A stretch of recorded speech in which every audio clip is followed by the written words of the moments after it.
we're moving on then to the Glorias, directed by Julia Taymor.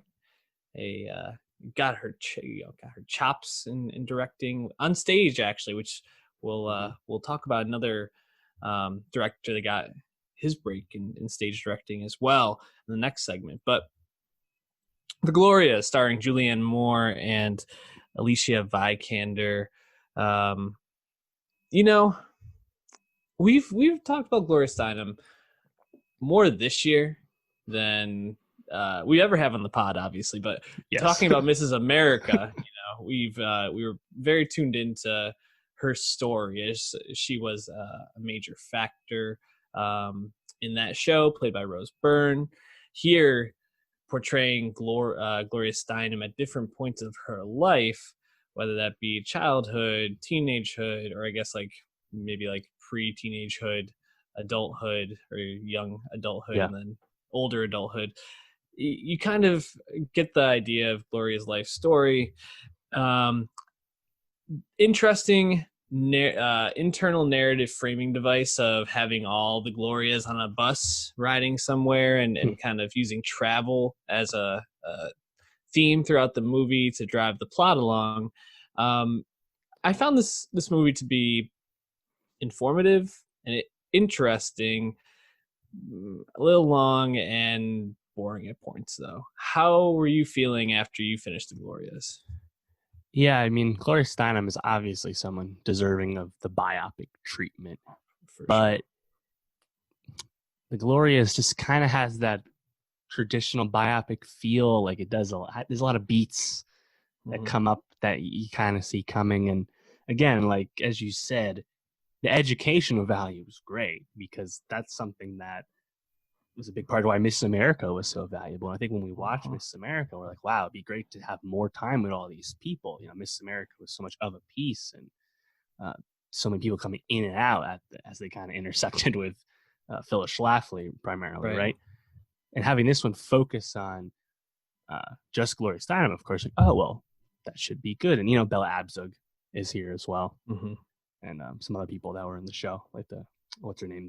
Who Janelle Monáe plays too. Yeah. The co-founder of Miss Magazine.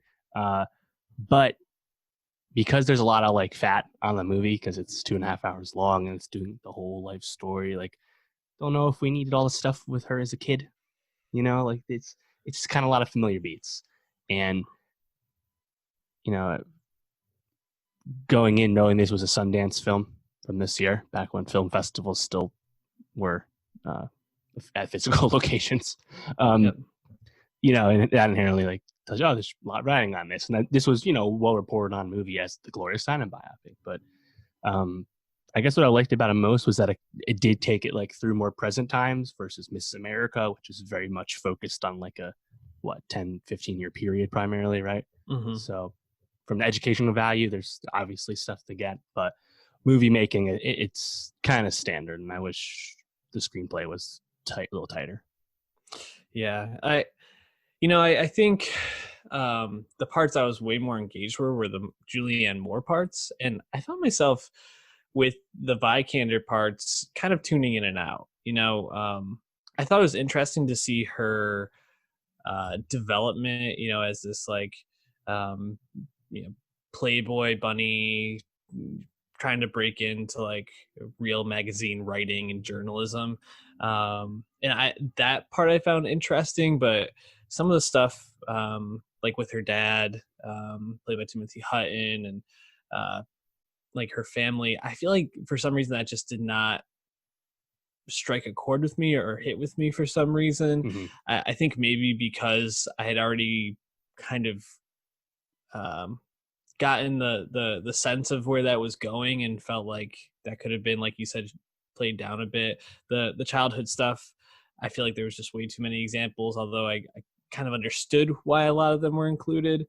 I think the hard part about a biopic in this sense is Gloria had some interesting circumstances that certainly shaped her worldview, and there's a lot of pieces to that.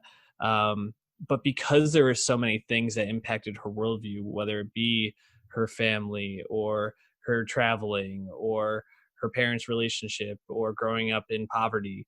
Um, there's so much to show to kind of give that perspective. It almost feels a bit like it made the movie too long to actually feel focused in some parts. So Yeah. I was actually kind of disappointed because I can't really remember the last time I saw Vikander in a role I was like super jazzed about for her. Yeah, her stock is down. She just hasn't been in amazing movies in a while. It's unfortunate.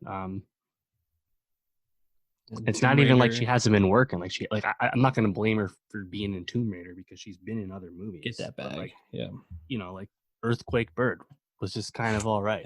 Yeah. It's like she just kind of hasn't been in anything too exciting in a while.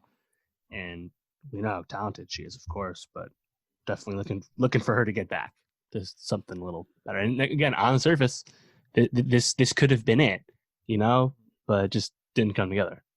Playing young Yeah. Gloria Steinem, that should be a good role, but didn't work. Uh, any last thoughts before we wrap this one up? Still happy to see it because I'll watch just about anything these days because there's nothing else new. Yeah, it's free on Amazon Prime. So if you have Prime, check that out.